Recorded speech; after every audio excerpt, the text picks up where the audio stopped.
Welcome to the Brand Wise podcast, where we talk about the big branding moves that business owners are making and the why behind it. I'm your host, Jess Freeman, here to help you be wise and be bold.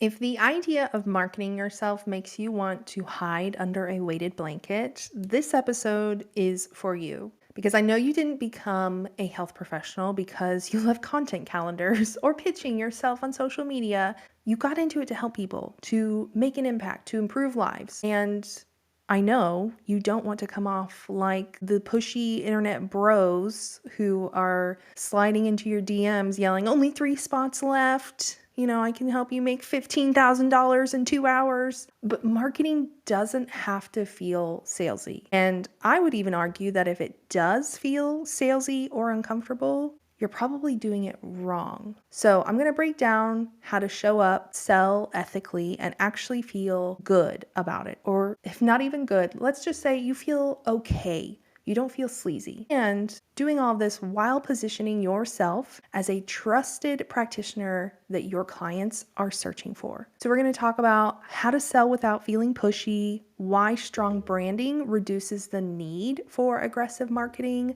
and how to use identity marketing to attract the right clients. So why does marketing feel so cringy? I've heard a lot of health professionals that I work with say things like, well, I don't want to feel like I'm convincing or pushing people to work with me. And I just want them to see my work and trust that I can help them. Or I'm great with clients, but I really hate talking about myself online. And I get it, because honestly, a lot of what we've been taught about marketing is kind of cringy. The over-the-top urgency, the fake scarcity, the generic messaging. No wonder it makes you feel uncomfortable. It's transactional and it feels disconnected from what you do. And marketing shouldn't be about convincing people. It should more so be about helping them see that you're the right fit. And the best way to do that is by positioning yourself as a trusted practitioner. So this is what we need to do.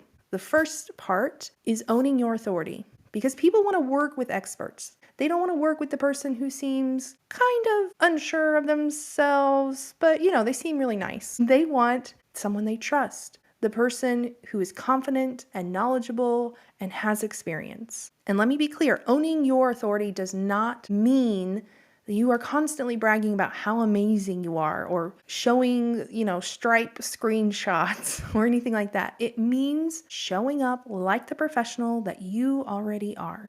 Your website should showcase your expertise, not just your Instagram.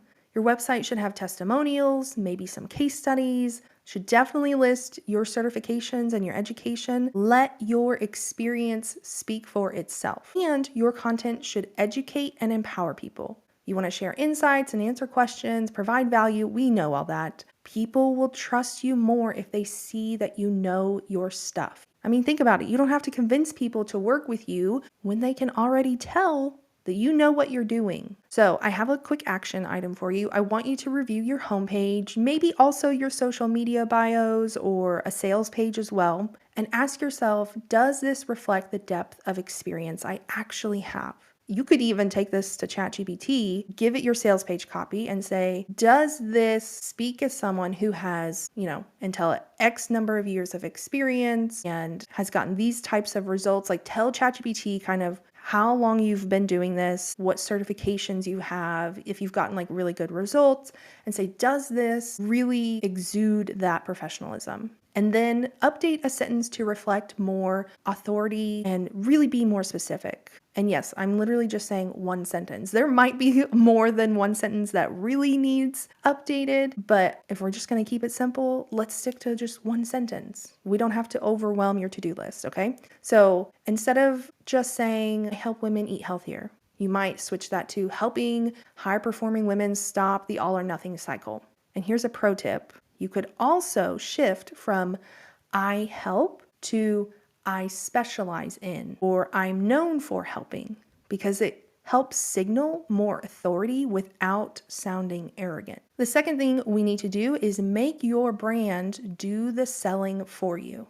And this is where a lot of health professionals get stuck.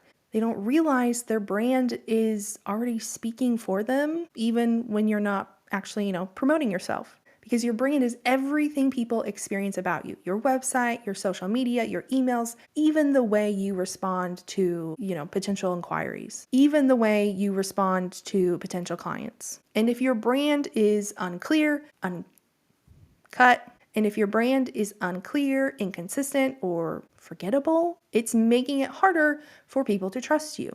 But when your brand is strong and strategic, it does the selling for you. And this does not mean that you have to have like bold colors or, really outlandish messaging. It just needs to be memorable. I want you to think about the brands that you trust. Do they chase you down with salesy messages? Probably not. That's probably why you like them. They simply show up, they provide value, or in some instances, maybe like humor, and position themselves as the go-to choice. To do this, you are going to need a clear website that tells people who you are, what you do, why they should trust you. You need messaging that connects emotionally and isn't just listing services and talking. You're going to need messaging that connects emotionally. So don't just list your services. You want to talk about the transformation that you provide. And then you need a consistent online presence. And this does not have to mean posting daily, but showing up regularly builds trust. So even if that is every other day, we want to be consistent. When your branding is strong, your marketing is going to feel effortless. So I have another quick action item for you. I want you to write a blog post breaking down a common industry myth, or even, a new TikTok myth, a trend that you're like, absolutely not, and include your evidence-based take on it. Or you can choose to share a client study, or you can choose to share a client case study with like some before and after and the strategy behind it. Now, you don't have to spell out all the details or all of their health history. We want to protect privacy and make sure you're not sharing all the deets and then people don't need to work with you, but you can still talk about the transformation. Or you could also record a short form video and talk about, after working with X number of clients, here's what I've learned. And then share some of the lessons that would benefit your audience. This is your chance to demonstrate expertise without pitching. I want you to step up and educate like the professional that you are. The third thing we're going to do is use identity marketing to attract the right clients. So if you're not familiar with identity marketing, it's kind of just a fancy way of saying make your clients feel seen. Because people don't just buy services, they are buying the identity that they want to step into. So for example, someone doesn't just hire a fitness coach because they want to lose weight. They hire one because they want to feel like a strong, confident person. Someone doesn't just work with a dietitian because, they need a meal plan. They do it because maybe they want to be the kind of person who knows how to fuel their body properly, or maybe that's getting them to a closer goal that they're looking for in life. When you understand this identity marketing, your marketing can start to shift from here's what I offer to here's how I help you become who you want to be. And this is why your messaging should focus on This is why your messaging should focus on them and not just you. Instead of just saying, I'm a certified therapist with 10 years of experience, you can also add, I help high-achieving women manage stress and create balance without burnout. Instead of just saying, I offer personal training for busy professionals, you can say for professionals who want to stay strong and energized without spending hours in the gym. Make it about them. And I always advocate this. One type of messaging feels transactional. The other makes people think, oh, that's me. That's what I'm looking for.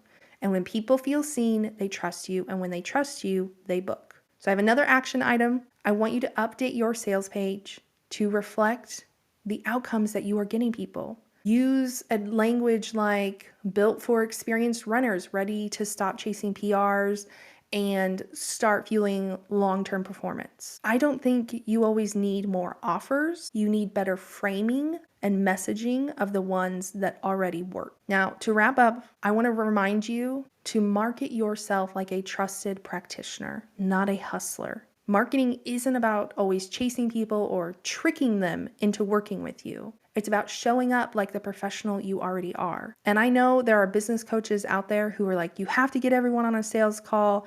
You have to really talk to them and about the value that you provide. I strongly feel that if you have to get people on a sales call to convince them or really communicate the value, you do not have a strong brand, you do not have a strong message, and your website is underselling you. Because your marketing on social media and on your website, and even in your emails, if you're doing email marketing, should be doing that. Doesn't mean that some people still won't want to connect with you before they work with you, but if you have to do those sales calls, something is not working in your social media or on your website. I want you to start owning your authority. Let people know what you're doing and the transformation that you get people. I want you to build a strong brand that does the heavy lifting for you. I want you to speak to who your clients want to become, not just what you offer. And I want you to just keep practicing, keep showing up, keep sharing your message, even when it's imperfect. My last little piece of homework for you, choose one of the following, and this will kind of help fill in some other pieces along with the other things we've talked about in this podcast. First option, refresh your brand photos. Second option, update a few color or font choices on your website to feel more premium or more authoritative. This doesn't mean you have to position yourself as a luxury brand, but there's definitely a difference between a DIY type of vibe versus I am a trusted expert. And the third option is making sure you have new testimonials or case studies that reinforce your authority on your website. And if you're realizing through this episode and these action items that, okay, my website and branding are not doing this for me right now, that is exactly what I help with. I'm booking projects for this summer. Let's make sure that your online presence is actually working for you and not against you. But that is all I have for today. I will see y'all next week.